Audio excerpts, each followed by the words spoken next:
we're going to be going deep down the Ashtanga rabbit hole. And what I mean by that is Ashtanga has been around for a long time relative to contemporary yoga. Relative to long thousands of years of yoga in the world, it's just a baby. It's a more modern style of practice. But as far as contemporary yoga is concerned, some 50 years or so. And the truth is, most people that have been doing Ashtanga for years or even some decades don't have an opportunity to understand, or even less to experience, what the original form of the Ashtanga Vinyasa yoga system was. Okay? And this is something I learned through the teachings of our late guru, Sri K. Pattabhi Jois, the way that he learned it from his guru, Krishnamacharya.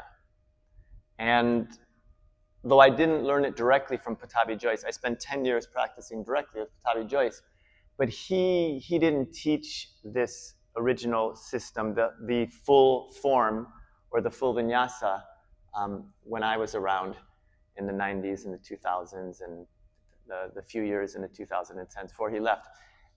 But another dear close friend and teacher of mine, Angelo Miele from Italia, Lino Miele. Does anybody know Lino? No? Ever met Lino? Practice? No? Heard of Lino? No? Okay. So Lino was an old student of Guruji's who was practicing with him in the early 90s, first in Mysore in India, and then with him on tour in Europe. And because he'd only previously practiced with him in Mysore, in his home shala, which was in his home, the same home shala that I practiced in with Pattabhi Jois for many years, it was in his home on the ground floor of his Indian home in Lakshmipuram in Mysore. And it was a small converted bedroom into a space. There was room for about 8 of us to practice comfortably in there. And every morning at 4:30, we squeezed 12 of us in there. Okay, it was very tight. It was about a quarter of the size of this space here.